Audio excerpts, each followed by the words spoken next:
like to welcome Ken to our joint committee. Welcome, Ken. Welcome to Idaho.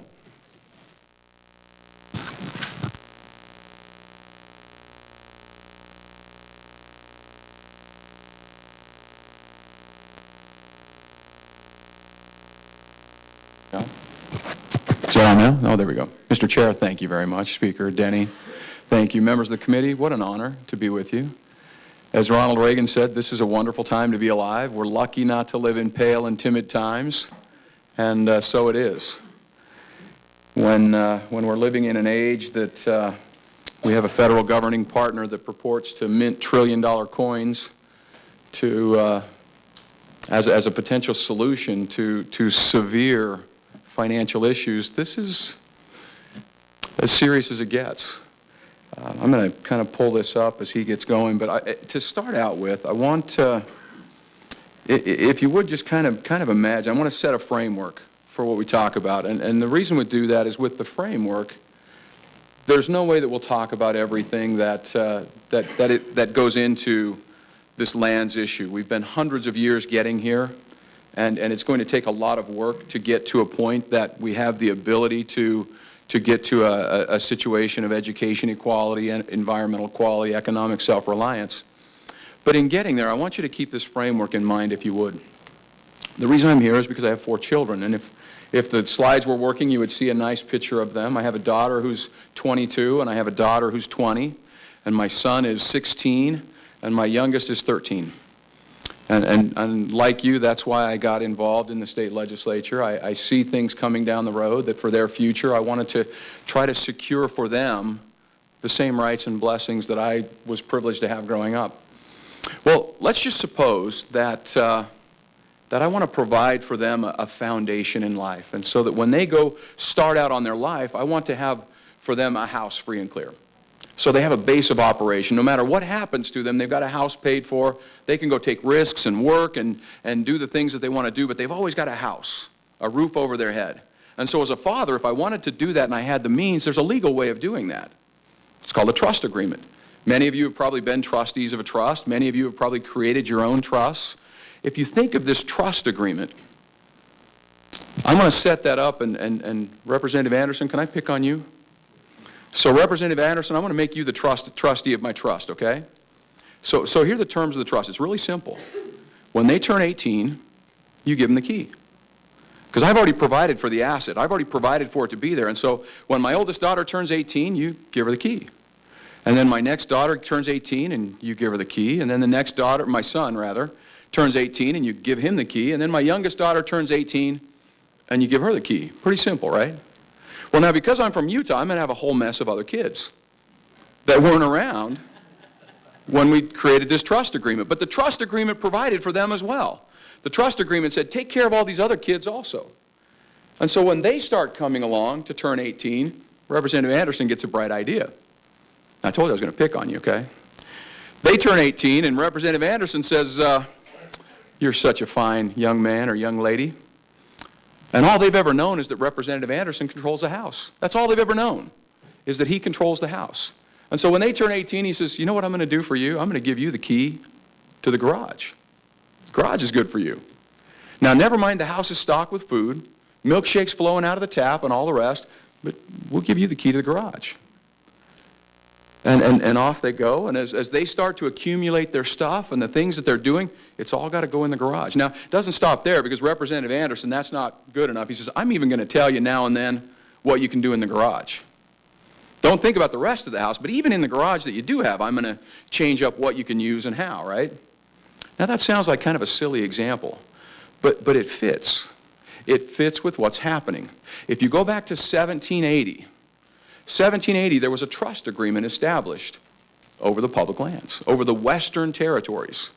And if we had the slides, we'd show you the map that in 1763, you had 13 colonies. And the Crown, when they established those colonies in their colonial charter, said, here's the boundary of your colonies. Now, to 7 of the 13, they said, not only do you have the boundary of your colony, you can claim the Western lands. So 7 of the 16 get claims to the Western lands. The 6, no claims. They just get the boundary of their colony. So now go from 1763 to 1776. We know what happens, right? They wake up one morning and say, hey, gee, I'm feeling lucky today. Let's pledge our lives, our fortunes, our sacred honor. And Robert Morris individually puts up the first $2 million to fund the revolution. $2 million in 1776. By 1780, he's tapped out. He dies penniless. But by 1780, he's broke, and they're in the middle of the war. And the British are, you can imagine what the British are doing. Nice try, guys. You should have counted the cost. You should have counted the bricks before you started to build the house. And they're sowing the seeds of dissension, and they're trying to figure out, what are we going to do? We're in the middle of this improbable undertaking, and they come up with an idea. The Seven say, hey, no problem. We've got this covered. We know how we'll raise money for this. The Seven say, we'll just sell some of these Western lands. Well, think about the Six that don't have claim to the Western lands. They've got to go raise taxes, revenue enhancements, whatever we like to call them, right? They're going to raise taxes. Now imagine, we know how this works, right? Particularly if you've ever been on a local government level. You raise taxes here, no raising of taxes there. People are going to vote with their feet. Now, not only that, and the six pointed this out. The Six said, not only that, but in case you hadn't noticed, we're all putting our blood and treasure into this revolutionary cause. And so if we're successful, or rather when we're successful, because that's how they thought back then, when we're successful, you're going to end up being these big, huge states, and we're going to be restricted down here. We're not good with that. In fact, in the middle of the revolution, they called this the Great Embarrassment. They were almost at the point of a civil war in the middle of the revolution. I mean, you can imagine what's happening, this struggle that's going on. The Continental Congress stepped up and said, we have an idea. Let us hold the lands.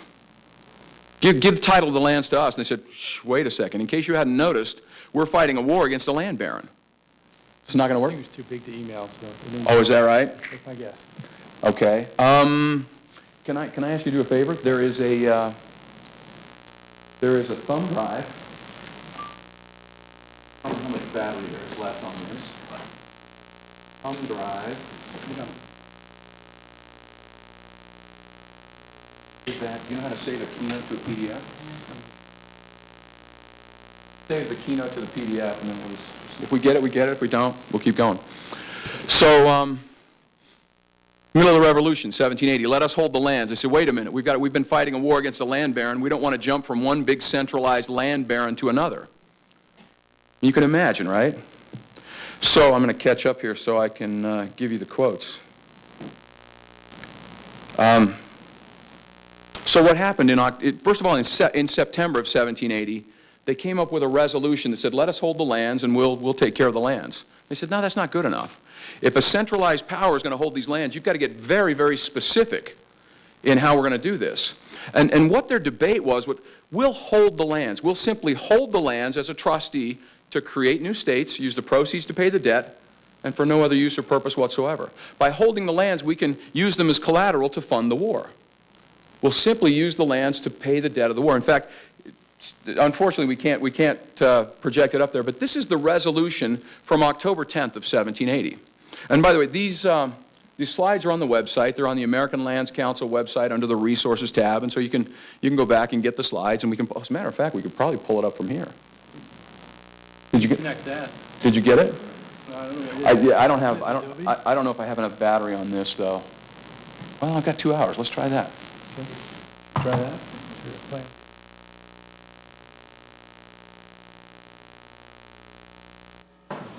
Okay, we're going to try all kinds of different ways to get there. Let's finish 1780 though, right? So 1780, here's what they say.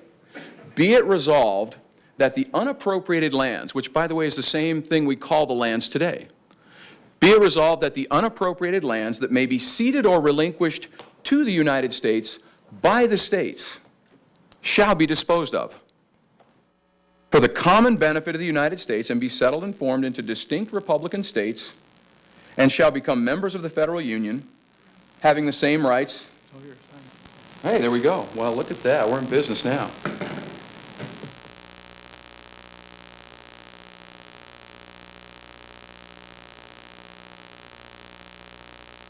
Okay.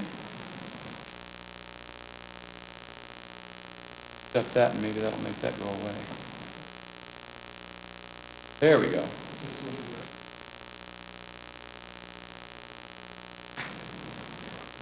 I don't know why it looks that way, but we're going to come down here.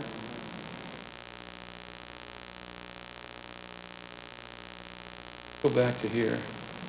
Oh, look at that. There's your garage right there. Representative Anderson, look what you did to us here. Now, that's not actually my garage, but it probably could be. But now, on this trust agreement, I'm sorry, I'm just stepping back a second. Thank you for your patience.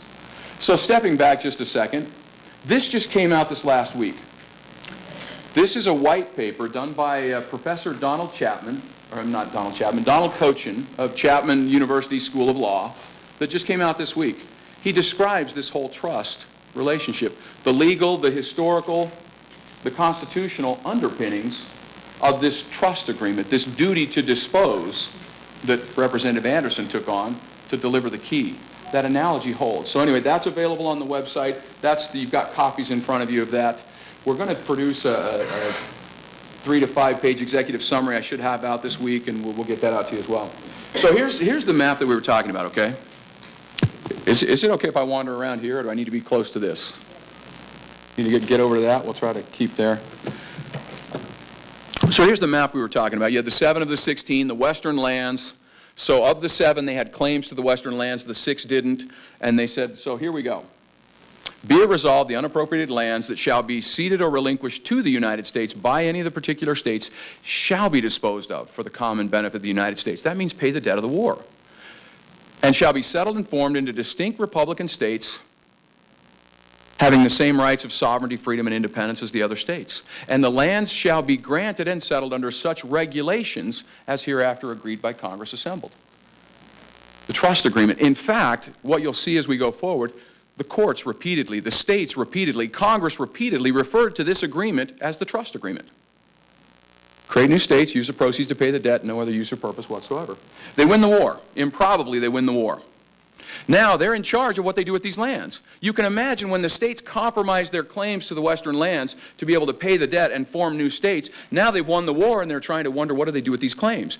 They asked Thomas Jefferson to draft the land ordinance, and in 1784 in the land ordinance, Thomas Jefferson drafts and says this: in no case shall the states interfere with the primary disposal. Remember, going back to 1780, that was the duty, dispose of the lands. The states won't interfere with the primary disposal of the soil by the United States, nor with any ordinances or regulations which Congress may find necessary for securing title in the soil to bona fide purchasers, and the states will be admitted on an equal footing. Equal footing always pertained to the creation of states being on that same status, having the same rights of sovereignty, freedom, independence as all the other states. 1787, now we're ready to start creating new states.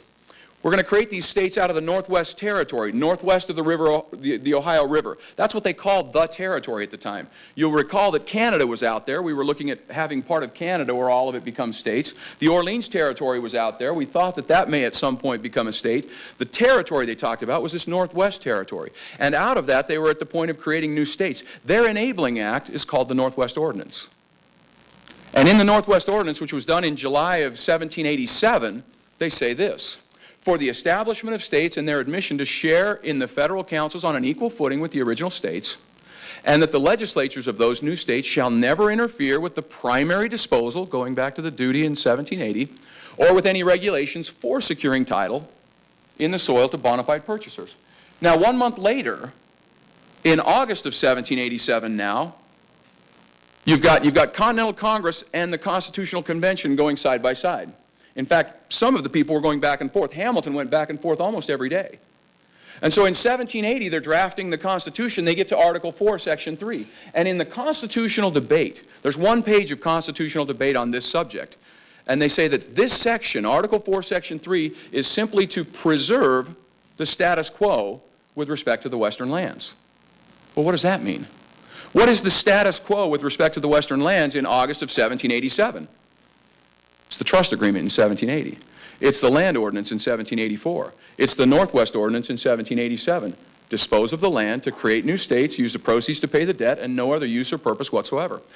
Let me back up just a second. In 1780, when they did that trust agreement, New York was the first state. New York said, okay, based on that, that's good enough now. You've taken a solemn compact, a solemn undertaking to only hold title to those lands as a trustee to dispose to create new states. So in 1780, New York disposed of its lands. It ceded its lands to the United States in a deed of cession that said, create new states, use the proceeds to pay the public debt, and for no other use or purpose whatsoever. 3 other states ceded their lands by similar deeds before the Constitution was ratified. 3 of the states, however, didn't cede their lands until after the Constitution was ratified.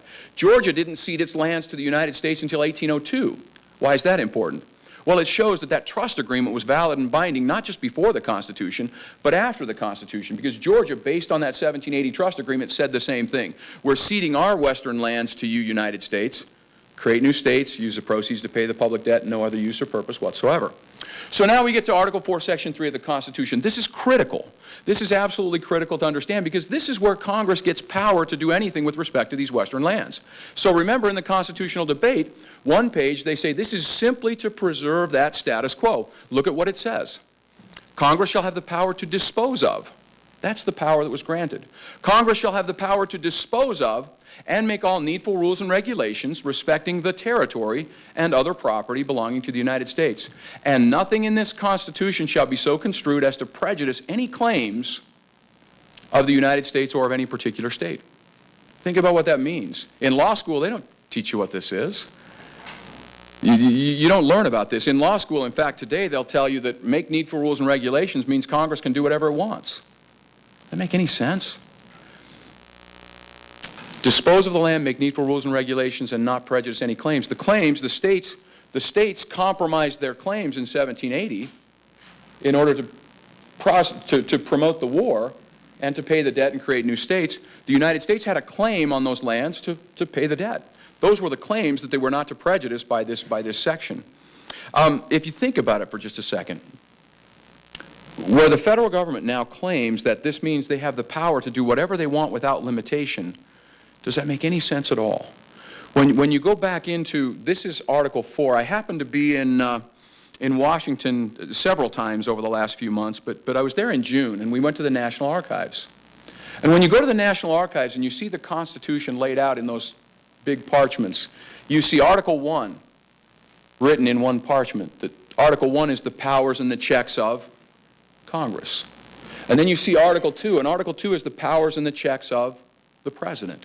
And Article 3 are the powers and the checks of the courts. And Article 4, the rights of and obligations to the states. It was laid out for a purpose that way. So in Article 4, which is the rights of and obligations to the states, it says Congress has the power to dispose of and make needful rules and regulations. Now over in Article 1, that is the rights and powers of Congress, it says Congress can hold property. It can. Congress can hold property if it's the District of Columbia for the seat of government, and if they buy the property with the consent of the legislature, and it's for forts, batteries, dockyards, arsenals, and other needful buildings. So in the article of the Constitution that's about the powers of Congress, they have the power to hold property. Over here in the section of the Constitution that is the rights of and obligations to the states, it says Congress has the power to dispose. And there's so much more that we could talk about in that, but again, it's on the website, and there's a lot more. But when you think about reading those together, it has the power to dispose and make needful rules and regulations, and it's consistent with that trust agreement going back. Now, actually, I think I'm going to skip that and move forward and come back to that. So you think about that. Congress had this duty to dispose. Well, there came a time when the western states got fed up with the fact that it wasn't disposing, that it looked like this. I mean, look at that. That map by itself is the greatest argument of the absurdity of this. It's not just an east-west even. Look at Hawaii. The federal government disposed of the land to Hawaii. It's not east-west. It's not by time. California was made a state long before Oklahoma. You and North Dakota were made states less than a year apart. You're about 9 months apart with North Dakota. They have 3% federal land. You have 63%. And the promises at statehood are the same. So it's just this arbitrary thing. Now, there came a time when the western states got fed up with this. And they said, look, you're not disposing of the land like you promised. We can't tax the land to educate our children. We can't grow our economy and provide good paying jobs, and you're hoarding all of our abundant resources and minerals. Does that sound familiar? That was in 1828. In 1828, the western states, by their own admission, the western states were Florida and Indiana and Illinois and Missouri and Arkansas and Louisiana and Mississippi and Alabama. They were the western states. Louisiana, I don't know if I mentioned that one. They were the western states. And look at them today. Illinois was 90% federally controlled for decades. Missouri was 90% federally controlled for decades. These other states, Florida said, we're the worst off of all the western states. So it's already been done. Isn't it critical then, if this has already been done, their land was controlled, 90% of their land was controlled for decades, and they succeeded. Isn't it important to know, what did they do? Well, they knew their history. They knew this public land's history. They knew their rights. They banded together, and they simply refused to take no for an answer. In fact, they sent, and we'll look at some of these right now, but they sent resolution after resolution, delegation after delegation. Every communication contact they had with Washington, they said, when are you going to keep your promise so we can educate our children? When are you going to keep your promise so our people don't flee our state and go to places like North Dakota where they've got 20,000 jobs just waiting for people? When are you going to keep your promise so that we can provide for our own economic self-reliance? And every communication they had with Washington, they would make that point. This is some of the things that came out of that. So they finally got to the point that they had congressional hearings. And this is in the Congressional Public Lands Committee in their report. Look at what they say. If these lands are withheld from sale, in vain may the people of these states expect the advantages of well-settled neighborhoods so essential to the education of our youth. Those states will, for many generations, without some change, be retarded in their endeavors to increase their comfort and wealth, because they have not the power incident to all sovereign states of taxing the soil to pay for the benefits conferred upon the owners. Think about that for a second. They have not the power incident to all sovereign states. If you're a sovereign state, you have the power of taxing. If you don't have the power of taxing, you're something other than a sovereign state, is what the Congressional Public Lands Committee said back then when they were discussing this. When these states stipulated not to tax the lands of the United States until they were sold, they rested upon the implied engagement of Congress to cause them to be sold within a reasonable time. I want to stop right there for just a second. If you happen to have a Constitution, you may want to mark this. Article 6, Clause 1 in your Constitution. This kind of gets overlooked, but Article 6, Clause 1 says, all debts contracted and engagements, notice the word they used, it rested upon the implied engagement of Congress to cause them to be sold within a reasonable time. All debts and engagements entered into before the adoption of this Constitution shall be as valid against the United States under this Constitution as under the Confederation. Remember the trust agreement of 1780? All engagements entered into before are valid and binding after. The Congressional Public Lands Committee knew this in 1828, and that's what they were talking about. No just equivalent has been given those states for a surrender of an attribute of sovereignty so important to their welfare and an equal standing with the original states. Again, taxing the soil is an attribute of sovereignty. If you don't have the right to tax the soil within the boundaries of your state, you're something other than a sovereign state, is what the Congressional Public Lands Committee was saying in 1828. I love that last line. A remedy for such great evils. For once I can say I completely agree with Congress. A remedy for such great evils is found in simply carrying into effect the spirit of the federal Constitution, which knows of no inequality in the powers and the rights of the several states. This is just representative. Now on the website, you'll find original documents of the resolutions of these states, original other statements of Congressional Public Lands Committee reports on the website. This is just representative, one resolution from Missouri. They sent several. They didn't just send one resolution and say, there, we've told them what we think. They sent resolution after resolution and delegation after delegation. We can't educate our children. We're below the national average in per pupil funding. We can't increase because we don't have the base. Repeatedly, the arguments, if you read, particularly the Illinois, you want to read the Illinois resolution, it's beautiful, but they make the arguments, the same arguments we have today, so much more eloquently than we do now. But this is Missouri. The present condition of the western states, right? The state of Missouri never could have been brought to consent not to tax the lands of the United States while unsold, and not to tax the land sold until 5 years thereafter. That was the deal. That was the reasonable time they talked about. If it had been understood by the contracting parties that a system was to be pursued which would prevent 9/10 of those lands from ever becoming property of persons in whose hands they might be taxed. Again, there's more resolutions on the website. These are just some representative samples. So it's already been done. Critical point number one. This has already been done. We're not blazing new territory. We're simply looking at what's already happened by Illinois, by Missouri, by Louisiana, by Florida to secure education equality for their children, to secure economic self-reliance for their state. Now, I want to use I'll use you as an example with them, but on the right is the Enabling Act of North Dakota, South Dakota, Montana, and Washington. It's actually the same document. It's not just the same, it's not just the same language. They actually have one document that is the Enabling Act for all 4 states. On the left is Utah's, but Idaho's language that you adopted into your Constitution is the same. It's the same language. Now, think about this. You and North Dakota are 9 months apart. You have the same language, operative language in your statehood. They have 3% federally controlled land. You have 63%. Now, here's the language, and some people will point to this. The first part of the sentence says, the people inhabiting said state propose and declare that they forever disclaim all right and title to the unappropriated public lands lying within the boundaries thereof. Have you heard that before?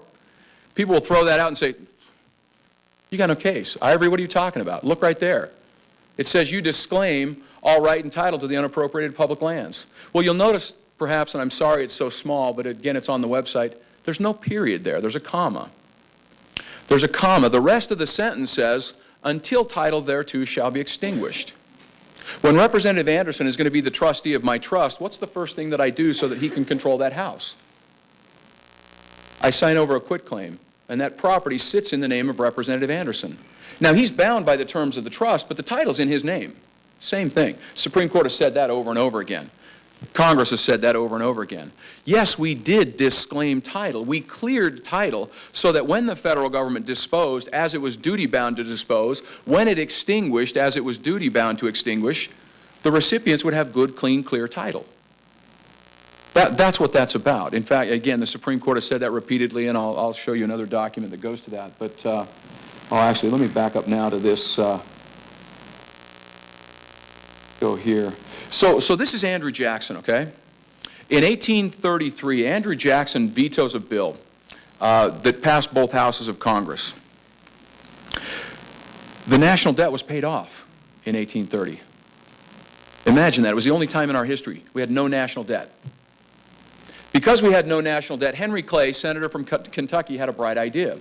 He said, we have to dispose of the land. That's indisputable. He said this on the floor of the Senate. This is the great national public trust. We have to dispose of these lands.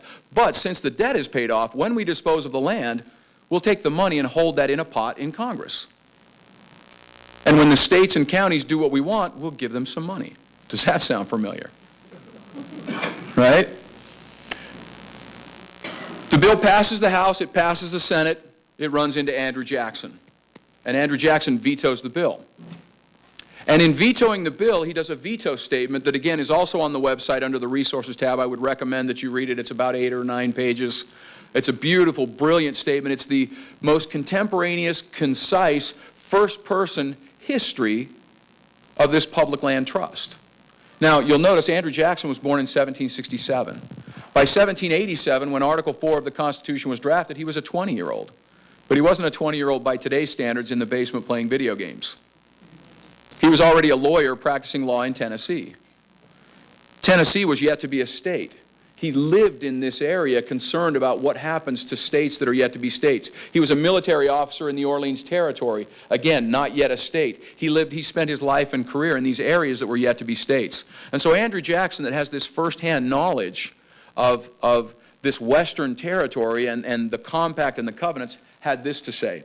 He said, it's the real interest of each and all the states in the Union, and particularly the new states, that the price of these lands shall be reduced and graduated, and that after they've been offered for a certain number of years, the refuse remaining unsold shall be abandoned to the states, and the machinery of our land system entirely withdrawn. What would that look like today?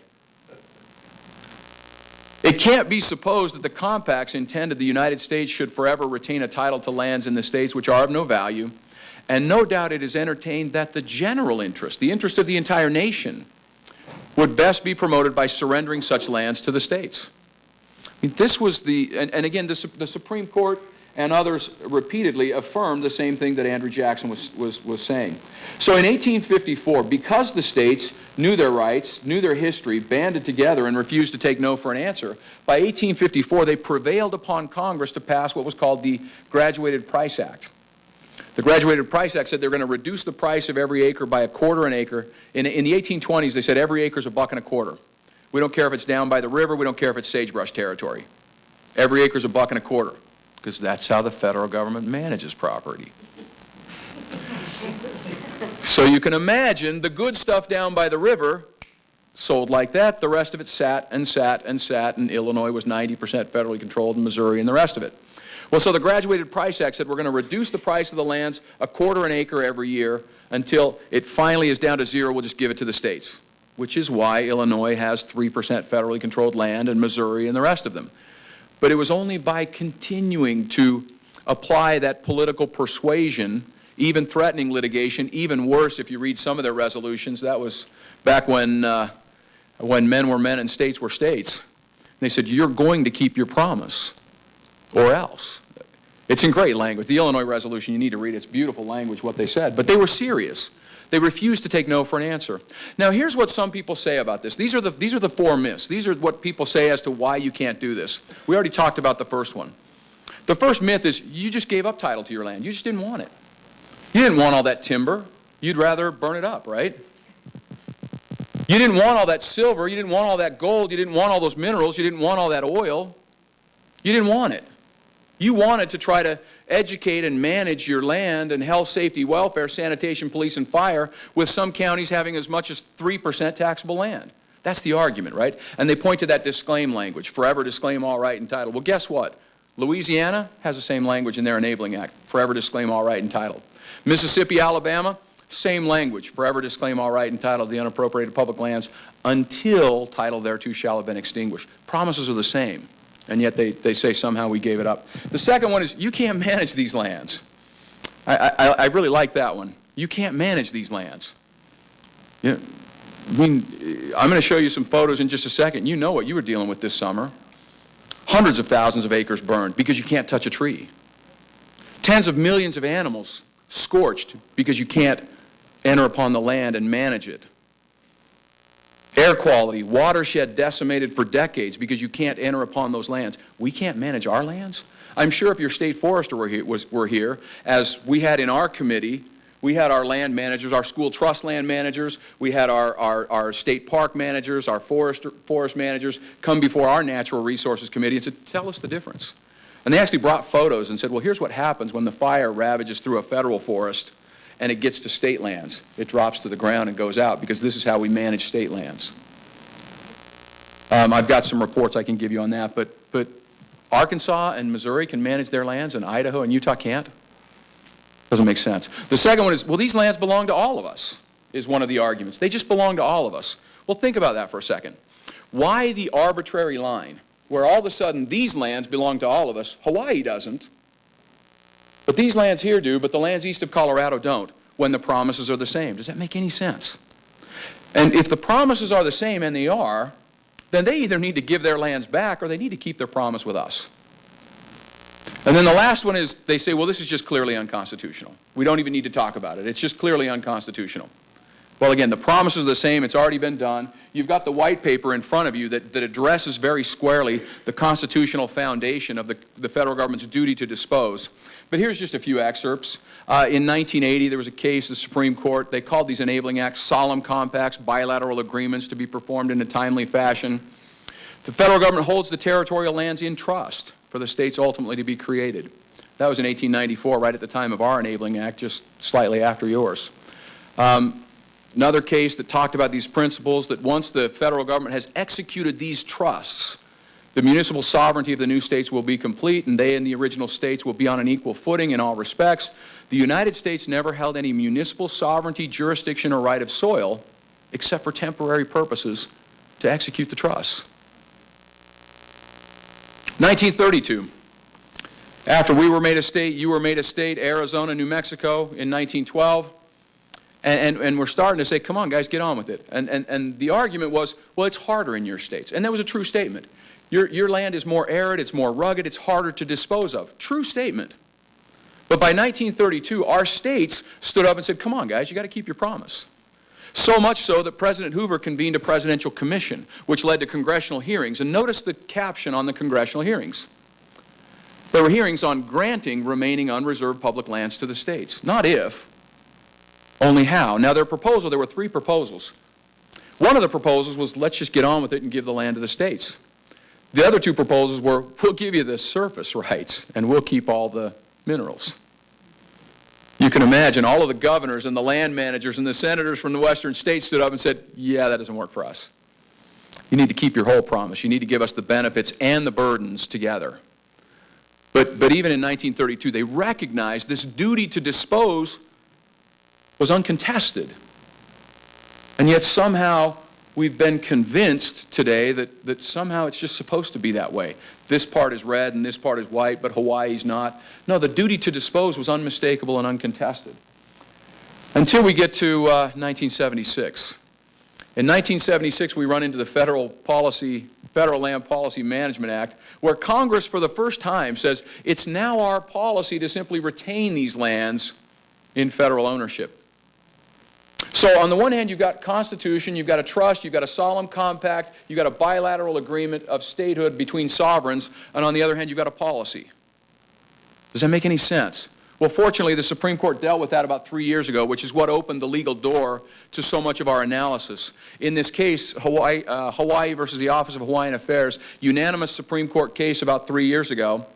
The United States Supreme Court was dealing with Hawaii and their enabling act and the lands that were granted to them at statehood, and there was a subsequent resolution by Congress that had to deal with apologizing to the Native Hawaiians for how their lands were taken away and then given back to the state of Hawaii. In the apology resolution, it says, whereas, now therefore, we apologize to the Native Hawaiians for your land being taken away from you, and nothing in this apology resolution will deny or disparage any claims that you have against the federal government. Well, a few years after that apology resolution, the state of Hawaii went to sell some of its lands.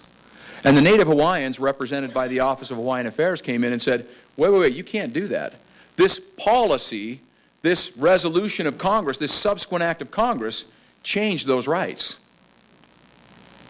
They said, you have to impress a lien upon those lands because that apology resolution said none of our rights will be disparaged as against the federal government. They went to Hawaiian District Court, and Hawaiian District Court said, that subsequent act doesn't bind the state of Hawaii with respect to its rights at statehood. It goes to the Hawaiian Supreme Court, and the Hawaiian Supreme Court says, oh yeah, that does. That does. You have to impress those lands with a lien based on this subsequent action of Congress from your enabling act. Goes to the United States Supreme Court. And on that basis, the United States Supreme Court says the consequences of a state's admission are instantaneous. It ignores the uniquely sovereign character of that event to even suggest that somehow subsequent acts of Congress, like FLIPMA, can diminish what was already bestowed. And that proposition applies with even greater force where virtually all of a state's public lands are at stake. That opened the door. That's what led us down this inquiry as we started moving on this adventure of how do we try to close these gaps. In Utah, we have a $2 billion per year education funding gap. We're $2 billion a year below average. I'll show you in just a second the dependency that we've got on the federal government. This is amazing. This is John Kenneth Galbraith, world-renowned economist. This was back in about the mid-'80s. He said, where socialized ownership of land is concerned, only the USSR and China can claim company with the United States. Now, since he said that, China and the former USSR have been liberalizing private control of land because they know that's how you produce prosperity. We've been centralizing control of land even more in the United States. So this is where we are. So it's been done before, the promises are the same, and this is the only solution big enough. I'm sure you all had your Sweet 16 party when we crashed through $16 trillion in national debt, and that's just the official debt, right? I mean, beyond the official debt, well, we'll get to, I don't know if I have those in there. Beyond the official debt, the latest figures that we have now from the Wall Street Journal about 3 weeks ago, that if you calculated the deficit on an accrual basis, as we do in our books, The annual deficit is in excess of $7 trillion a year. When you account for the promises made for Social Security and Medicare and Medicaid for which there is not money to provide for those promises, accounting on an accrual basis, just as we do in our businesses, in our states, and our counties, the annual deficit is greater than $7 trillion a year. This is Idaho, okay? And this comes from the Clifton Larson Allen report, Intergovernmental Dependency. 3.3 billion of the funds that Idaho spends. Now, what we spend and what we budget are sometimes different things. But 3.3 billion out of 7.9 is Idaho's dependency on federal funds. 42.1%. Now, take heart, because in Utah we're 45.3%. So you're way better than us. 40%. 40 cents of every dollar we spend.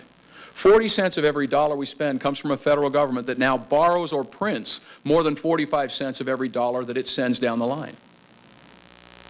Now imagine in your business that 40% of your revenue comes from a single source that you know is unsustainable. Not a promising business plan, but that's where we are. So there's our looming budget holes. Let's see if we can get this in here. This is from Erskine Bowles. After the 2008 meltdown, President Obama appointed Erskine Bowles and Alan Simpson to be the co-chairs of his Fiscal Responsibility Commission to study what happened in the 2008 meltdown and what's coming and what do we do about it. So they studied this for more than a year, and then they gave their presentation to the Senate Budget Committee on March 8th, 2011. This is almost 2 years ago, so pay attention to the time frames that Erskine Bowles talks about in this. A lot of us sitting in this room didn't see this last crisis as it came upon us, but this one is really easy to see. The fiscal path we are on today is simply not sustainable. This debt and these deficits that we are incurring on an annual basis are like a cancer, and they are truly going to destroy this country from within unless we have the common sense to do something about it. This is a problem we're going to have to face up to in maybe 2 years, maybe a little less, maybe a little more. But if our bankers over there in Asia begin to believe that we're not going to be solid on our debt, that we're not going to be able to meet our obligations, just stop and think for a minute what happens if they just stop buying our debt. What happens to interest rates? And what happens to the U.S. economy? The markets will absolutely devastate us if we don't step up to this problem. The problem is real, the solutions are painful, and we have to act. What I tell people is very simple, and people in America are way ahead of all of you. They know what's going on, because when you say, why don't you go back and think of what people are doing at their kitchen table? I'll tell you what they're doing at their kitchen table.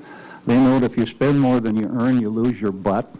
And they know that if you spend $1 and borrow 40 cents of it, you must be stupid. And they've got it figured out that this government is stupid.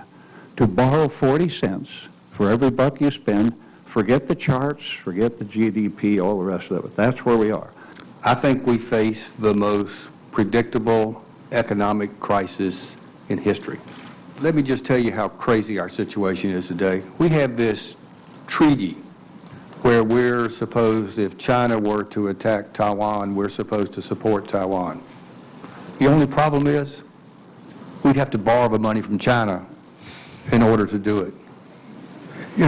This is a real mess we're in today.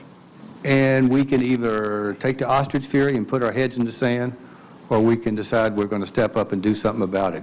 But I can tell you, bankers aren't going to continue to finance something that they aren't sure they're going to get paid back in. The less sure they are, the more they're going to charge you at first, and then they're going to cut you off. And we're borrowing half of our money from foreign countries. I mean, we could talk about that for quite a while, but I had one of our TV stations call me up for an interview after this mint the $1 trillion coin thing came out, and they said, what do you think? And I said, what do I think? Seriously? What do I think? I mean, this is desperation. This is desperation. Some Representative Cox and some other former congressmen looking at this, and there are many different estimates and looking at the numbers, but we're somewhere north of $85 trillion in obligations if the federal government did its books the way we do in our state. Now, no matter what the federal government does, we've artificially put interest rates at zero. China's not buying our bonds anymore. They're net selling. Japan, you know what kind of shape Japan's in. Japan's not buying our bonds anymore. They're in the position of having to liquidate. And yet we've put interest rates at zero artificially because we're printing $85 billion a month to buy our own debt. You know, I wish we could laugh about it, but it's so serious because we still have to educate children.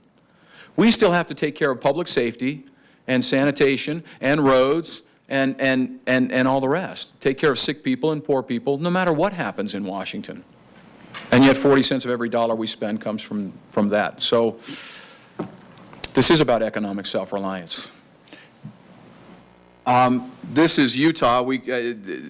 Commissioner Schmelik from Idaho County did an op-ed that I believe is in your packet that talked about the revenue from timber in Idaho, and I should have put that in, but Utah, Colorado, and Wyoming, this is the Government Accountability Office, more recoverable oil in Utah, Colorado, and Wyoming than the rest of the world combined,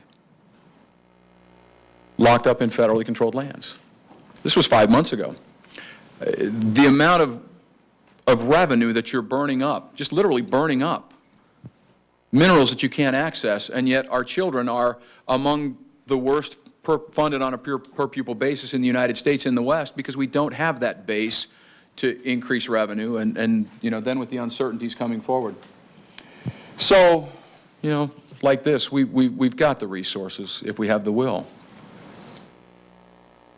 This is, on the top is wildfires greater than 250 acres, and on the bottom is the federally managed lands. You're finding a coincidence there, I guess, right? This came out about 5 months ago. This is the FBI and the Department of Homeland Security criminal activity alert. Al-Qaeda in the Arabian Peninsula in their Inspire magazine. That's what they call their terrorism magazine. Isn't that nice? In their Inspire magazine, they encourage the use of wildfires as a form of jihad. In other documents that I've been able to obtain, what they're publicizing throughout their terrorism network is that they can take wild horses and tie a flare to their tail and turn them loose. And they'll randomly go throughout the forest and take all of that fuel that we built up because we can't touch trees in the forest and do billions of dollars worth of damage for a few $100s. Now, not only the damage to the forest, you've dealt with the air quality issues. In fact, by some studies coming out of Montana and elsewhere, 20 times more mercury than all the coal-fired power plants combined from wildfires. We're killing tens of millions of animals. In fact, I'll get to that, but this is their map. This is Al-Qaeda's map on what they're targeting because we've given them the fuel load because we can't treat the forest. You know, healthy forest, 40 to 50 trees per acre. Right now, they're somewhere in the 900 to 1,000 trees per acre range, and then it decimates the watershed for generations. So this is right here, this summer, right? This sheep fire. We don't like to look at these things, but this is what's happening. Tens of millions of animals. In fact, this is Utah now, protected species even that are burning up in these fires. So it's about education equality, it's about economic self-reliance, it's about environmental quality, it's about wildlife preservation, because those whose lives and livelihoods depend upon the land we live here are going to be more responsive and responsible than an absentee, centralized landlord that's broke. And that's just common sense.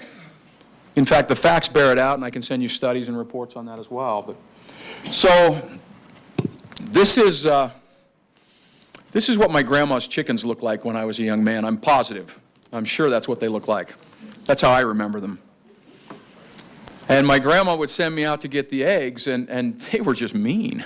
They would just peck and go, it scared me. I'm a little boy. But about 4 or 5 years ago, my wife and I got chickens. And it came time to go get the eggs, and I'm putting the armor on to go get the eggs from the chickens. And this is what my chickens look like. And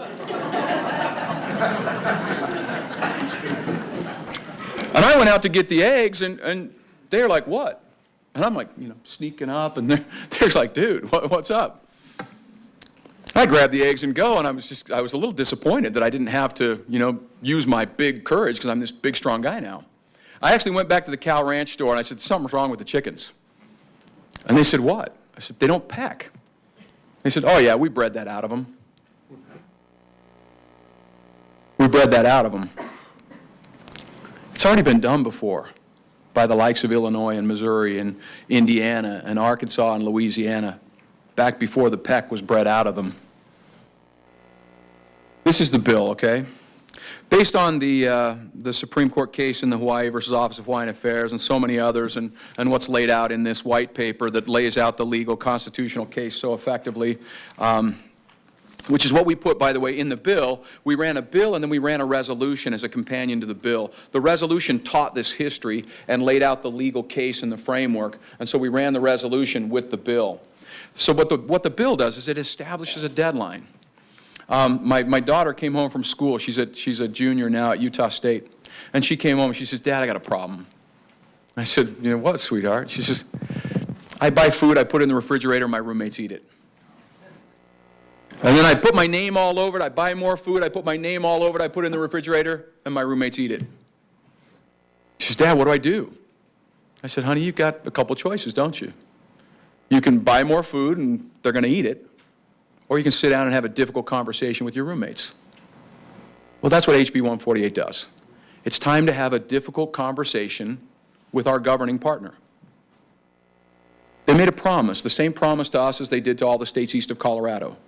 It's time to keep that promise because, in case they hadn't noticed, we're in an economically tremendous situation, and we still need to educate our children and provide for public safety and take care of sick people, poor people, and transportation.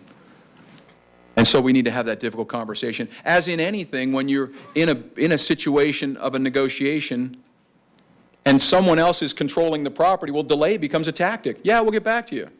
Yeah, we'll think about that. So we set a deadline.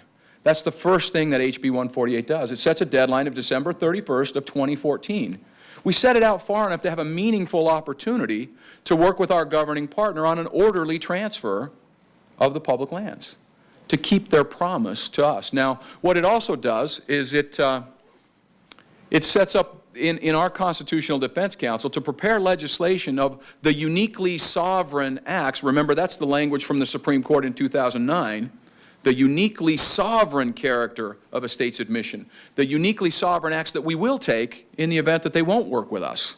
We don't need to set that now because we're still banking on working with them on an orderly transfer, particularly as we get more states working together. By the way, remind me to tell you about New Mexico and Nevada and Arizona and others before we finish here. They all have bills moving forward. National parks are off the table. Indian lands off the table. Military lands off the table. National monuments off the table. Congressionally designated wilderness off the table. We're not talking about those. By our choice, we still preserve in Utah an area about the size of West Virginia as open space. Now, in addition to that, we establish in the bill to set up and form the Utah Public Lands Commission to manage for the multiple use and sustain yield with local planning these lands. That was the promise that FLTMA made, but then also failed. FLTMA promised multiple use, sustain, yield, local planning, and you know what's happened with your RMPs, and you know what's happened with local planning and multiple use, and I'm assuming it's very similar to what's happening in Utah. But put very simply, federal public lands become state public lands to be managed for the multiple use, sustain, yield with local planning. This is who we are. If we were in 1896 in Utah's case, and it's what, 1890 for Idaho, was it? 1890, right? If we were at 1890, yeah, sell off all the lands. That was the deal back then. But we're 100 years down the road relying on hunting and fishing and open space and access and recreation and grazing. That's who we've become, and we've developed our culture and our way of life and our statehood around that 100-year reliance on that. So dispose of the land to the state. By the way, there are precedents for that. Hawaii, they gave all the land to the state. Michigan, they started to dispose of the land privately, and they said, we don't want to deal with this. You take 14 million acres and you just deal with it. Tennessee, they gave all the land to the state to dispose of it. There are precedents for that. But so dispose of it to the state so that we can continue to manage our well-being in our state. Federal public lands become state public lands, managed for multiple use, sustained yield with local planning. If the state were to determine to sell any lands, imagine right now, if a city or a county wanted to sell a road or a park, they can do it. In statute, they can do it. It's very difficult. There's a very heightened scrutiny of procedure to do it. Typically, first thing you do is you have to have a hearing to vacate the public use. And so you have a hearing just to determine whether or not this should still be a public use or not. Assuming you clear that hurdle, then you have a second hearing on the terms of sale. Similar kind of procedure would be at play in what we're envisioning in Utah. But if we do sell land, 5% of the proceeds go to our permanent fund for education. That's right in our Enabling Act, right in our statehood contract. 95% goes to the federal government to pay the national debt. Again, that comes right out of our Enabling Act contract. So that, the idea then with controlling the land, let's compare North Dakota to Idaho to Utah. It's even more stark, North Dakota with Idaho, because you were made a state the same year. North Dakota gets 100% of their mineral royalty. North Dakota controls access on their lands. When I was with one of my dear friends, a representative in North Dakota, she's just giddy all the time. She says, we have so much money to educate our kids.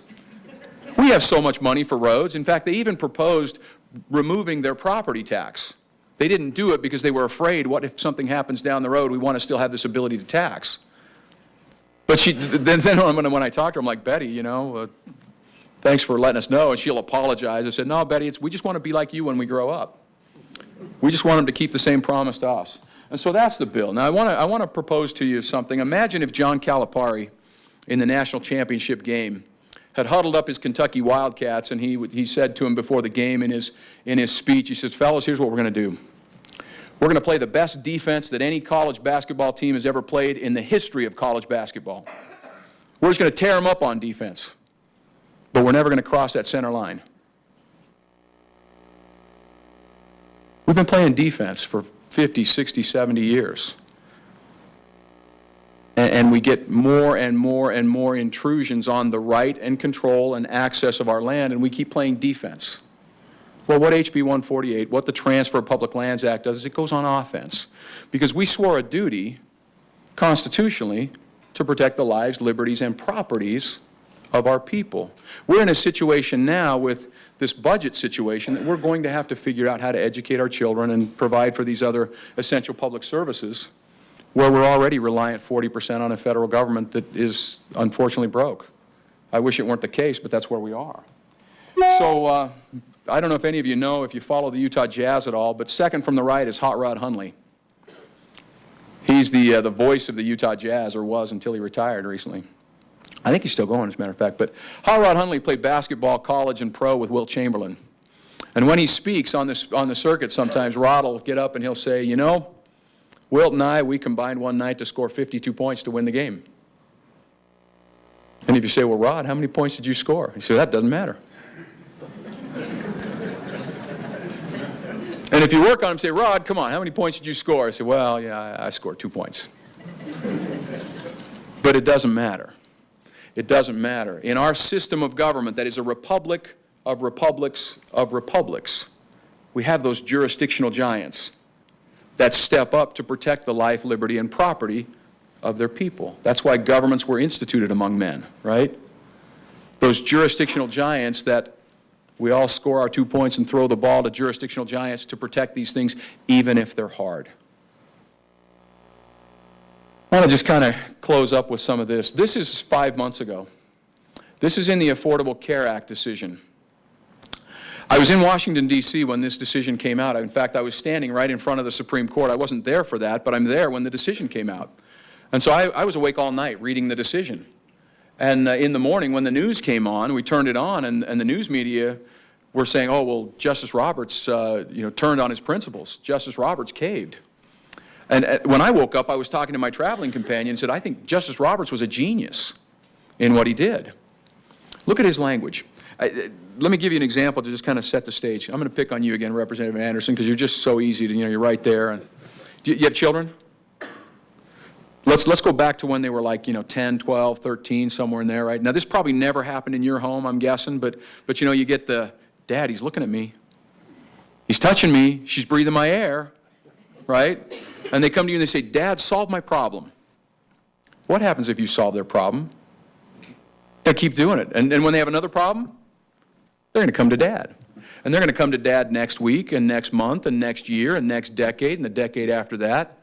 And finally, someday they're going to come to Dad and say, Dad, could we be an adult maybe now? And Dad's finally going, would you please, right? I think what Justice Roberts is saying here is to the states and those that have jurisdiction, grow up. Look at this. Federal government's expanded dramatically over the past 2 centuries, but it still must show that a constitutional grant of power authorizes each of its actions. The same does not apply to the states, because the Constitution is not the source of their power. State governments do not need constitutional authorization to act.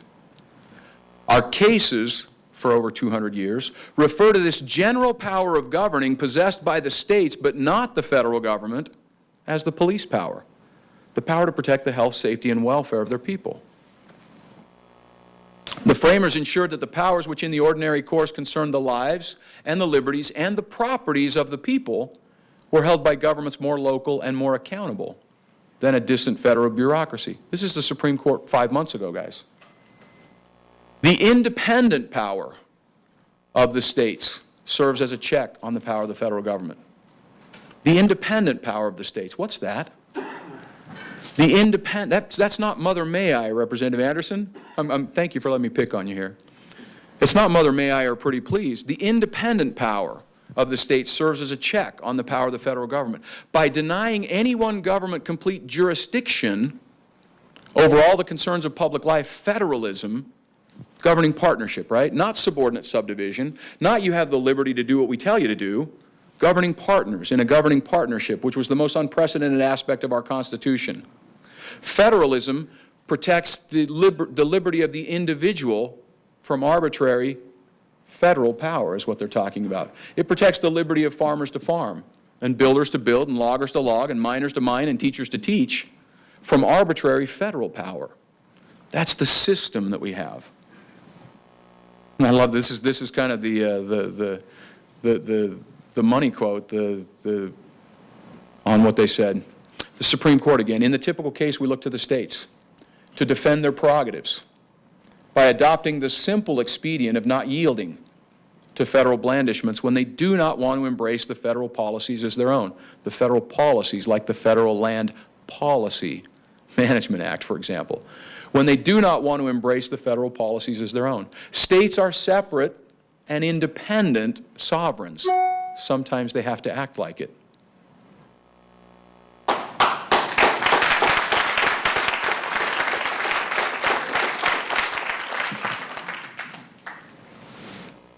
I believe that's what Justice Roberts was saying, what the Supreme Court was saying.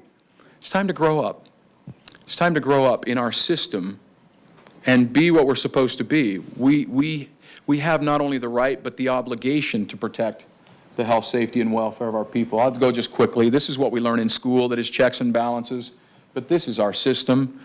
James Madison in Federalist 51 said that in a single republic, the checks are between branches. But in the compound, this is Federalist 51, in the compound Republic of America, the power surrendered by the people is divided among 2 distinct governments, and they control each other as a double security to the rights of the people.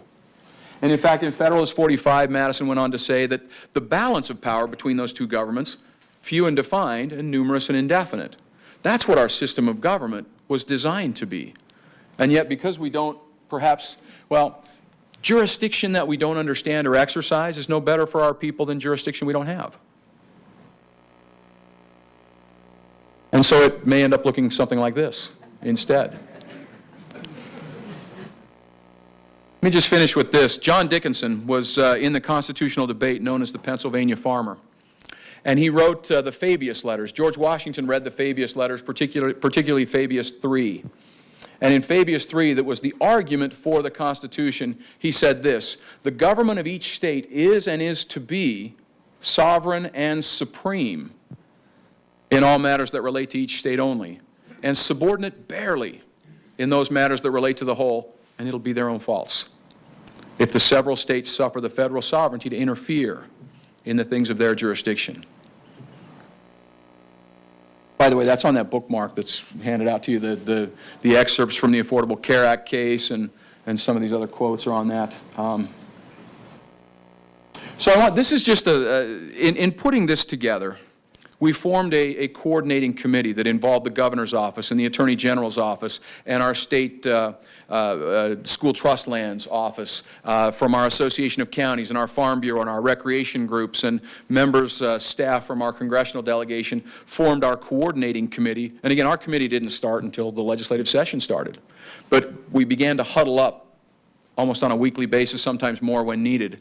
And as the bill went forward, we refined and shaped the bill so that it took in the interests of Utah in putting that bill together. And so we had that team together. One of the things we put together was a website called Are We Not a State? The name for that website comes from 1857, when Dred Scott stood before the Supreme Court. And he held out his hands, and he asked the Supreme Court a question. And he said, "Am I not a man?" And in 1857, the Supreme Court said, "No, you're not." Imagine such a thing. No, you're not. But that wasn't the final word, or he would still not be a man. The states and the people said, "That's unacceptable. That makes no sense. Like that map, makes no sense." And so the website is, Are We Not a State? On the website, we put all sorts of information. There's information on the American Lands Council website under the Resources tab. One of the things we put together was a little 60-second video that people could share and pass along and kind of teach these principles in a YouTube sort of way. And so I want to show you that now.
And so very critical among our coordinating group was our education groups, our superintendents, our school districts association, PTA were supportive, the teachers union was supportive of the bill, because where do we go? As is already federal law under the Budget Control Act, they kicked the can down the road 60 days, and so now March 1 is when, under federal law, 9% of federal discretionary spending is supposed to automatically go away. That's the sequestration. 10% of military spending is slated to go away under existing federal law. The best that we can hope for, if you talk to your members of Congress, I've been back there repeatedly to ask them about this, the best that you can hope for is we print more money and kick the can down the road a little bit longer, because there's no other solution to that. We're going to deal with these challenging things no matter how it shakes out, and so it's a wonderful time to be alive, isn't it? We're lucky not to live in pale and timid times. We've been blessed with the opportunity to stand for something, as Ronald Reagan said in 1985. I would be happy to answer any questions. Let me tell you first, though, Nevada has a bill drafted and working forward. New Mexico has a bill drafted. It should be dropped maybe tomorrow or the next day. Congressman Pierce was speaking to a joint session last week in New Mexico and pointed out Representative Harrell and her bill and laid out this economic situation. He said, if you're waiting for solutions from Washington, you're doing the same thing over and over again, expecting different results. He says, you've got to own these problems. Washington's not going to solve the Washington problem, unfortunately. He says, and so he pointed out this bill and said, you need to step up. This is the only solution big enough to deal with what we have to deal with. Thank you so much for your time. I am grateful to be here. It is a very distinct honor. I wish I were on 40 acres growing carrots and raising chickens instead of doing this. but I'm very grateful for your time. I'd be happy to answer any questions. Mr. Ivory, thank you very much for coming. We appreciate that. Committee, I'll open it for questions in just a moment. 3 o'clock, so we need to go to another committee, so feel free to leave. We have the room here, and we can remain and ask questions until 4 o'clock. So that's kind of the ground rules. Any questions for Mr. Ivory? Ken Andrus? Got his mic on first, and we'll come to you, Eric. Thank you, Mr. Chairman, and thank you, Mr. Ivory, for coming in this presentation. We've got the theoretical plan in place, but let's go to January 1st of 2015, when the federal government has not transferred the use to the states, and the states then go into the forest and cut trees and turn our livestock out, and President Obama comes in with his federal marshals and his National Guard. Is it inevitable then that that's what's going to happen? Because I don't see the federal government yielding right now, anyway. Yeah, thank you for the question, Mr. Chairman and Representative Andrus. We don't know. We don't know until we go down that road. Until Illinois and Indiana and Missouri and Alabama and Louisiana got together and presented that relentless front that refused to take no for an answer, they were making all sorts of statements about what if and what might, but because they were united and refused to take no for an answer, they prevailed upon Congress to transfer the lands. We've met with a number of members of Congress and leadership, and when we talk about this, they said, just like Congressman Pierce was saying to the joint session in New Mexico, we don't have an answer to these economic exigencies. And so there are trillions in resources in the Western lands, and we've got trillions in economic issues. You unleash those resources, you unleash employment nationally, you grow GDP nationally, and you reduce debts and deficits nationally by growing taxpayers instead of raising taxes. And so they're seeing that. One thing I will tell you, that in the East, there are so many think tanks that are already targeting the public lands for some sort of disposition. That train has left the station. And so if we don't get in front of this and manage it, my guess is that if it's an Eastern resolution and we're not out in front with the solution, it's going to be something that doesn't work for our way of life. And so I don't know that we cross that bridge. In the legislation, what we put in place is it's a three-pronged approach. The first is educate and negotiate. We've got to educate first because people just don't know. I mean, it's really simple. It's already been done. The promises are the same. It's the only solution big enough. You have a card there that has the 10-second argument on it, right? I'll tell you just briefly, anecdotally, I was with our courts, our Supreme Court, Appellate Court, District Court last week in our legislative day. They want to talk about their legislative priorities before our session starts. And we were talking, and one of them asked me, well, Representative Ivory, what sort of things are you working on? I said, well, I'm kind of busy on this lands thing, And they said, oh, I just read an article about that, which is also in your packet. I just read an article about that by the president of Overstock.com. I just read an article about that the promises are the same and it's already been done before. This is the judge, my Supreme Court and Appellate Court judges. I just read an article about that. The promises are the same. It's already been done before. Wow, that makes this a really great case. As we educate and negotiate and band together, we can change that public opinion, particularly when they don't have solutions to the problems, and we do. Now, what we do then with our Public Lands Commission, charged under the legislation that you saw, is they're charged with coming up with the legal and jurisdictional actions that we will take if they don't dispose. And so we're going down that road, but we're not predetermining what that action is because we're hopeful for an orderly transition. But we cross that bridge as we get there, and we start planning for the whole variety of measures that we may need to take. But our position is we're not going to take no for an answer. I mean, our kids are $2 billion a year below average. We're not taking no for an answer. So I hope that answers your question. Representative Anderson. Thank you, Mr. Chairman. Representative Ivory, this looks familiar to me under the CSG West Apple Initiative, the Action Plan for Public Lands and Education, which I'm very familiar with.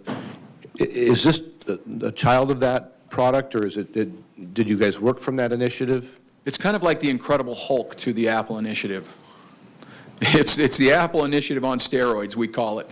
Yes, it takes, Congressman Bishop has been very involved as we were going forward on this, and he was one of the main proponents and drivers, and he's incredible on this whole issue of public lands. And so, yes, that driving with that, because the Apple Initiative dealt with how the disparities in public education, and that really does drive a lot of this, because in our state budget, probably like yours, I mean, about 50% of our state budget is public education. Follow-up, Mr. Chairman? Thank you, Mr. Chairman. Representative Ivory, now, the one thing I noticed, basically the transference would be, you would hold in trust through your endowments, I take it. Is there any ability to liquidate if they're non-public resource? Right, so and let's be clear. So federal public lands become state public lands, separate and apart from the school trust lands. Those are already ours. We already manage them. We already administer them. And in our case, we do it very effectively and very well, except that we don't have access to many of our checkerboarded state lands. And when they come in and do other various federal policies like wilderness areas, they take hundreds of thousands of acres of school trust lands off the table and take money right out of classrooms. So those are separate. But so federal public lands become state public lands, multiple use, sustained yield, local planning. But imagine, for example, you've got a ranch that has a pocket of BLM land in the middle of it. Makes sense to privatize that. So you go through a process, heightened scrutiny, heightened public notice, but you go through a process to liquidate those lands. Yes, perhaps you've got a city that's landlocked and the highest and best use is to allow that city to expand out. Well, yeah, again, you go through that public process, much like you would in vacating a park that's no longer useful as a park or a road that's no longer useful as a road. You have that process to go through that. But to be clear, this is not a liquidation act. It's federal public lands become state public lands because that's who we've become over 117, 18, 120 years. And so we recognize that reality. Mr. Speaker? Thank you, Ken. With the recent decision on Hawaii, was their Admissions Act substantially different than ours? Yeah, theirs was quite a bit different, but the point of the Hawaii case was that Congress can't just unilaterally take action to change whatever that sovereign agreement was at statehood. So, for example, that's what the Federal Land Policy Management did. It was a policy unilaterally that changed these solemn compacts, the Supreme Court called it repeatedly, and it just changed that unilaterally. Now, in our enabling acts, it says that these things will not be changed. They say that it's an act irrevocable. This is the language right out of the document, that it's an act irrevocable without the consent of Congress and the people. And so going back on the three-prong, you've got educate, negotiate, legislate, and litigate. And so we're pursuing those three prongs simultaneously, and each one supports the other as we move forward. Mr. Chairman? Yes. Mr. Ivory, I'm sure you've probably done quite a bit of research on, I would think that initially there would be quite a cost for the state to administer these lands. Have you done any kind of research? Or? Yeah, well, yes, and that's one of the things that, Representative, that we're working on going forward. This is why we don't draw a line in the sand right now. We put the deadline out several years because it is a measure twice, cut once approach. But let me give you just a couple of examples. Let's take North Dakota and Idaho, statehood at the same time. North Dakota gets 100% of its mineral lease monies. Idaho gets about 46, 47%. North Dakota gets to control access to its lands and its resources. Idaho, Utah, and others were severely restricted in what we can access. And then again, with the state trust lands, even the lands that we do own that we can access because they're shutting down roads all over the place. Our state institutional trust lands director estimates that alone, just access to the SITLA lands, the school trust lands that we already have, hundreds of millions of dollars. Now, there's a report that I can get to you, and I think I may have provided it to Speaker Denny. It's a report done a few years ago, turning a profit on federal forests. And it compares apples to apples, state management of forest with like-kind forest versus federal management of forest.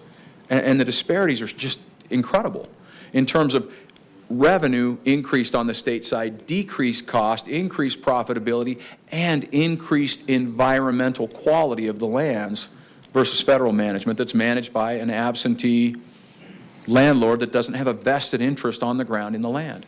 And so I can make that available to you as well. But yes, we're doing a lot of those studies right now. Mr. Ivory, I don't see another question. I have one. If we, let's just assume that in 2014, federal government says, Utah, here you go, take it over. Talk about how what kind of action that Utah takes from there, both Right, and so- money-wise, as management, et cetera. Sure, thank you, Mr. Chairman. Yes, and so that was part of the process of the hearing that we had on September 19th in our Natural Resources Committee. We got all of our state land managers in and said, can we do this? And they said, of course we can do this. We have additional resource. Yes, we have additional responsibility, but we're going to be more efficient and more responsive. And so we're working through that. Now that's a short answer to a big question. There is definitely going to be a transition when we're 120 years getting into this. No one pretends that you can flip the switch and say, okay, now we're just going to, it's going to be great. No, there's going to be a tremendous transition. There's going to be growing pains. And also, we don't pretend that this is going to solve all the problems. You're going to still have grazing issues versus recreation issues versus mining issues versus hunting issues versus stream access. And, you know, those issues are going to be out there, but we're going to be dealing with them in our backyard and amongst ourselves. And so that was when we talked to, you know, the ranchers and the recreationists and the you know, all the different interests on the lands as we pulled our coordinating committee together. That was kind of our overriding principle. Yes, we understand this isn't going to solve all the problems. Yes, we understand that there are still going to be maybe even tremendous concerns on how we work these things out, but would we rather do that ourselves in our own home than be dictated to? And the answer across the board on our land use people was, of course, we would. And so working on that going forward, yes, we've got a lot of, there's a lot to do between here and there. And so that's why we've got this Public Lands Commission to start reviewing and working through that. And that's what we're doing over the next 2 years. I think the Speaker Bedke made the comment, he says, you've kind of gone quiet. And I said, well, yeah, now we're doing the work. We passed the bill, and so now we're setting up the commission, now we're doing the studies, now we're looking at how we manage, now we're looking at how the transition will happen and how that takes place, and so, yeah, there's a lot of work to happen between here and there. I would also say, and back to your point on some of the costs, organizations like the Federalist Society that commissioned this white paper, they have said we do lawsuits and litigation on things like this, and they have indicated that they've got funds to help in litigation. Now, this isn't a litigation bill, right? We talk about education, negotiation, legislation, and litigation as a three-pronged stool, but there are organizations that exist to help in things like this, and I forgot the other point, but Mr. Ivory, I have one more. Was this a bipartisan effort in Utah, or was it a thank you for the question. Yes, it was. Yes, we had, I mean, our House is predominantly Republican-controlled. Our Senate is predominantly Republican-controlled. But we had both sides co-sponsoring the bill. We had votes coming from both sides because, you know, we understand we're all going to be in charge of educating our kids and going forward. We all understand that these problems are real. Reality is not negotiable. You can't print prosperity. You know, debt is not income. And somehow when you cross the Potomac, they've got a different law of economics, and these things are serious. These problems are serious, and 40% of every dollar that we spend comes from them. And so, no, looking at that, we understand that we're going to own these problems in our state, like it or not, and preparing to deal with it. We had support from, you know, groups that don't normally play together, understanding that we've got to be in the same life raft, rowing the boat together. Very good, thank you. You know, I think you've stumped this committee, so maybe I'll ask if there's any question in the audience that would like to ask.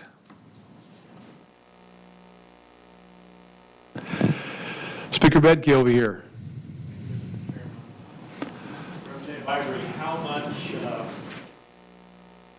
talking into the school system? Some of the estimate through the bookends on thoughts that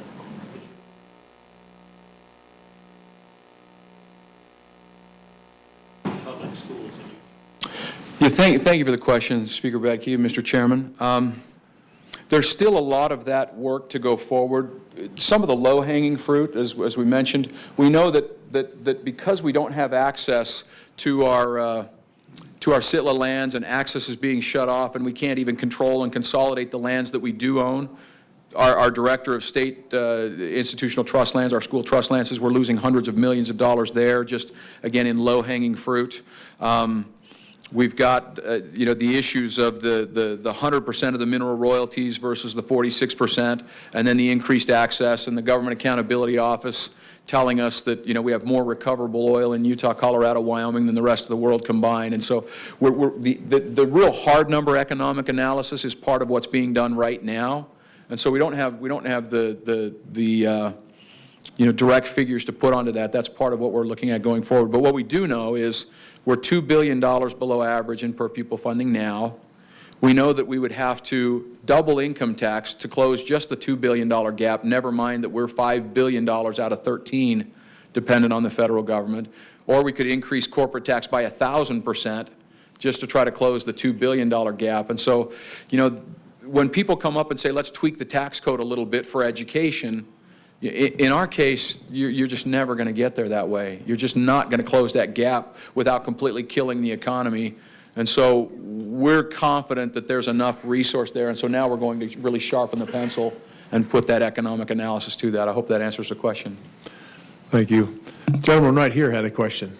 Yes, you mentioned that it was not your intention to necessarily sell, the public lands, but should you decide to, the decision is entirely up to the state of Utah. That's correct. Yeah, that's correct. And so federal public lands becomes state public lands, manage multiple use, sustain yield with local planning, and then the same process. If a city today were to decide to sell lands that are public in nature, streets, parks, what have you, they can do that. There's a heightened process, a heightened scrutiny, as there should be, to do that, but it's still possible. And then in that case, 5% of the proceeds go to the Permanent Fund for Education, 95% go to the federal government to reduce the debt. The lady right down the row had a question. Go ahead. Yes, sir. Besides vote and just pay attention. What a great question. What a great question. Thank you for that question, by the way.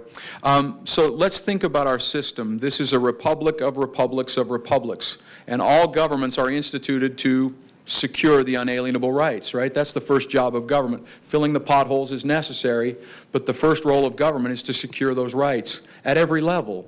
And so in your packet also is a resolution now that cities and counties and chambers of commerce and farm bureaus, in fact, your farm bureau has already done a resolution in support of this, I understand. But so there's a resolution in the packet, and we'll make that available to anyone that wants it. We have cities that have no public land that understand that this is a matter of education equality, and so they're passing resolutions saying we have to support this and move forward. So think about you trying to lift the world. That's a heavy lift.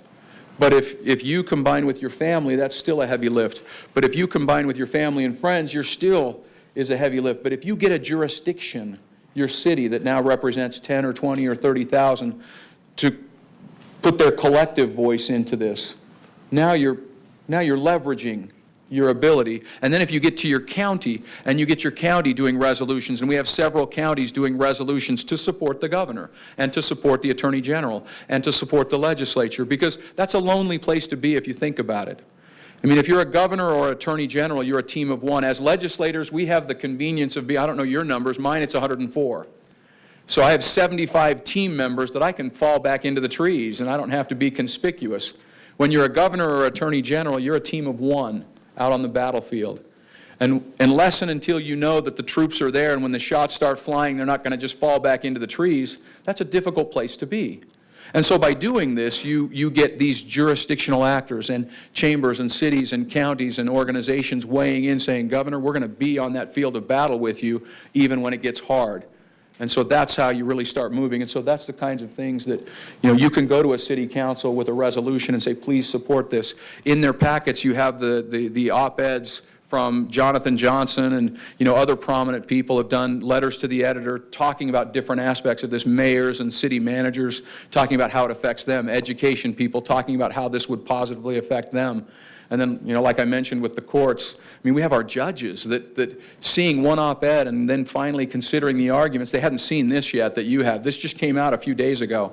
They hadn't even seen that yet, but one op-ed where they had someone make the legal case in 600 words saying the promises are the same, it's already been done before, and our judges, the light bulb went on and said, oh my gosh, what a strong case. So I hope that answers your question. That's the very nature of our system of government. We do have individual power through our increasing circles of jurisdiction, and we work there and work up. The question right here. That row right there's got a lot of questions. In keeping with what you were just talking about, kind of the coalition, clarify for us again what the western state cooperative is looking like. We have 13 western states with considerable federal land.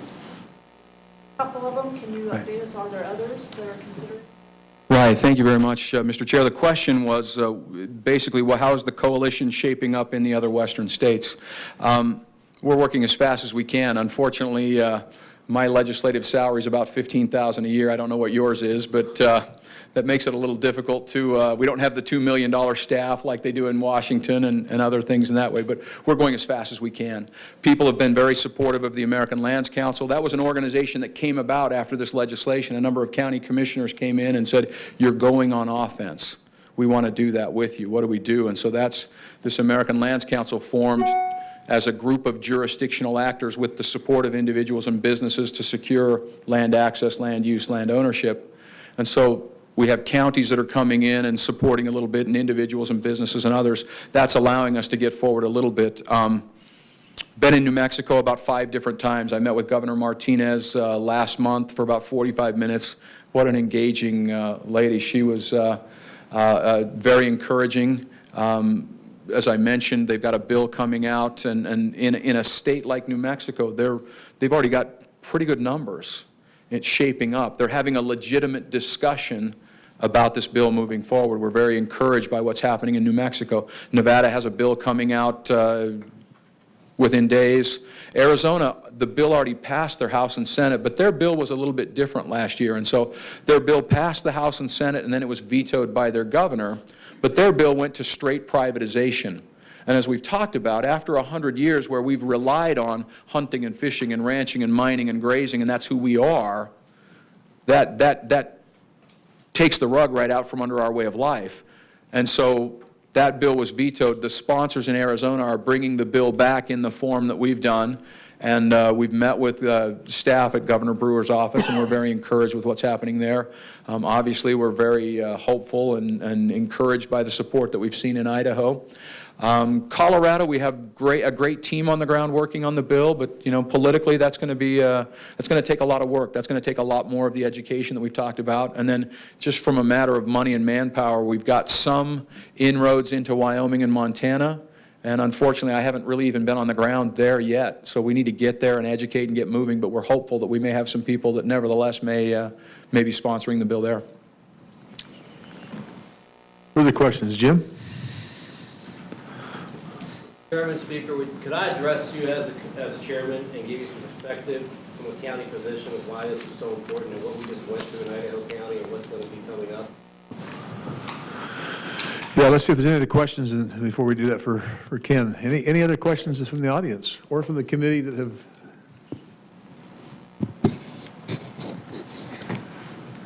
Ken, Representative Anderson, I'm sorry. And Mr. Ivory, do you have a figure on what it would save taxpayers for Utah's share of administering BLM and Forest Service lands, or all of the federally controlled lands, not just Utah? Do you have a figure on either of those? Yeah, I don't have specific numbers on that. I will get you the report on the, turning a profit on public forests, which was pretty analogous to the kinds of things you're dealing with in Idaho. There may even have been Idaho forests considered in the study. I'm not positive. I know there was Montana and Washington, but that would give you an example of the very stark difference in cost and profitability of state management versus federal management. And it really is stark. And so I'll get that report and make that available to you. But we don't have those specific numbers yet. Right now, what we're doing is formulating that kind of detailed economic analysis so that we can start to pinpoint. But it's a pretty big elephant to take down, and we're more than a few bites into it. Got a question down here from Representative Raybold. Thank you, Mr. Chairman. And Ken, I'd like a little more clarity on the proceeds from this public land that would be turned over to the state. If I understood, you said if any of the land was sold, that 5% would go into the permanent fund for schools and 95% would go to the federal government for retirement of debt.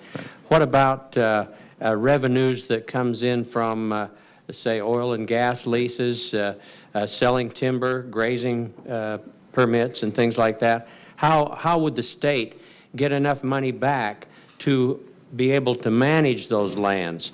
In Idaho, we have an awful lot of timberland, and one big forest fire, and having to control that without federal assistance could eat up a big share of our budget. So how would you explain a little bit more on the revenues and how the state would come out on this? Yeah, if you look at what we look to as a starting point for a model is our school trust lands. We're already managing millions of acres, as are you.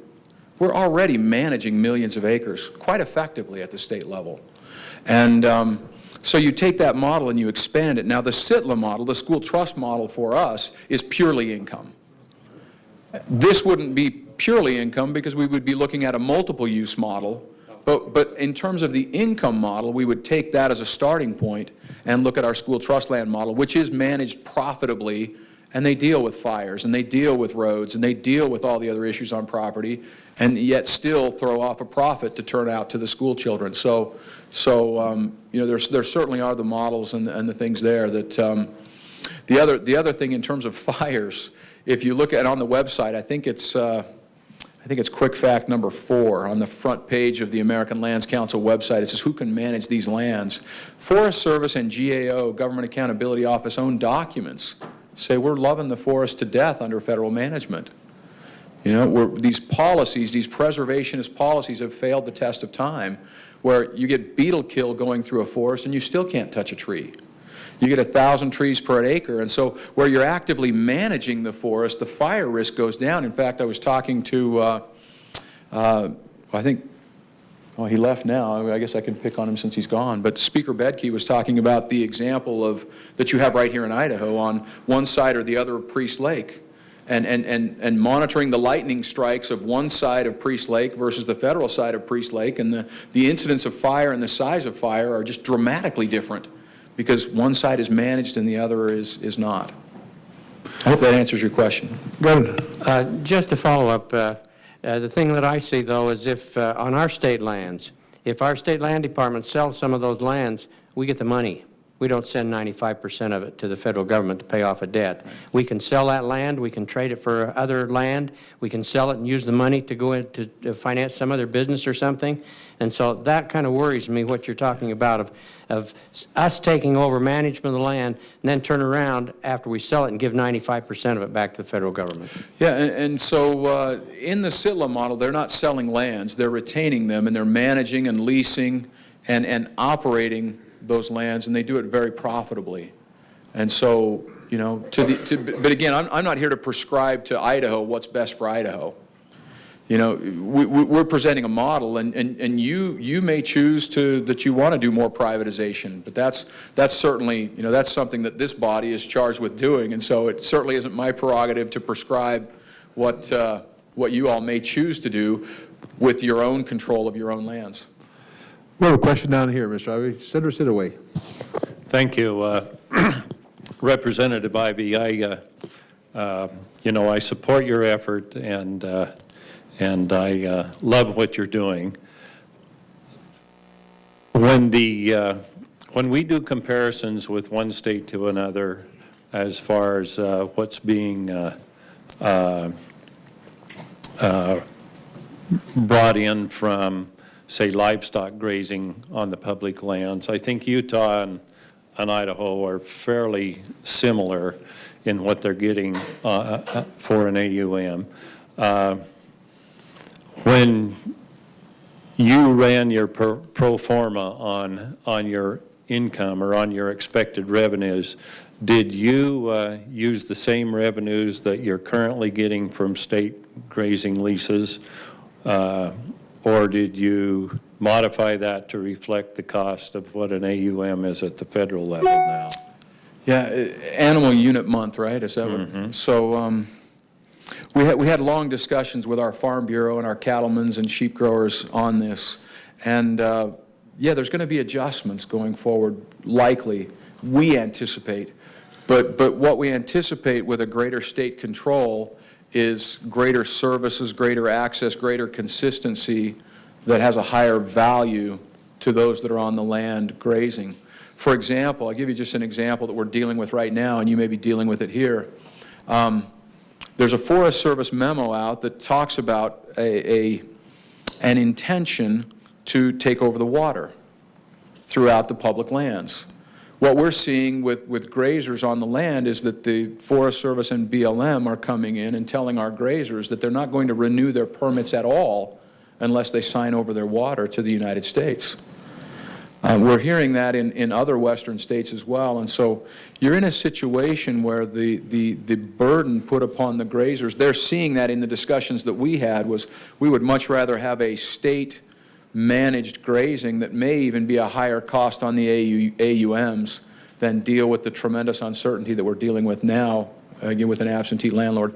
As far as getting down into greater detail on those revenue models, again, that's what this next year is all about. And so while it may look like we're, from the outside, we're not out beating the drum, that's because we're sharpening the pencil and we're going to work on how do we build these models. And so that's the kind of stuff we're working on now. Thank you. And a follow-up, please. Go ahead, Senator. And maybe just a comment on, on that. If there isn't, I think most of the grazers in the state of Idaho that graze state lands, we receive a bill for the grazing of those lands, and I would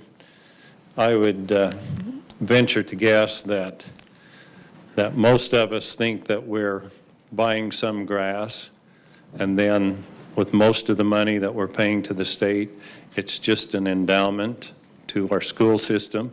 It's not really for a value of the grass. It's just that's part of the cost of doing business on that that piece of ground. But the other question I had was disposition of that land, and if there were any concerns or any detail in how you go about that disposition. I can see where the lands that have valuable resources for housing and recreation, of some developed recreation, may have high enough values to see that there may be some lease or rental rate or some option to buy or something where the state may benefit. But I would think that if the schools were really going to benefit, you would have to get those lands on the tax rolls.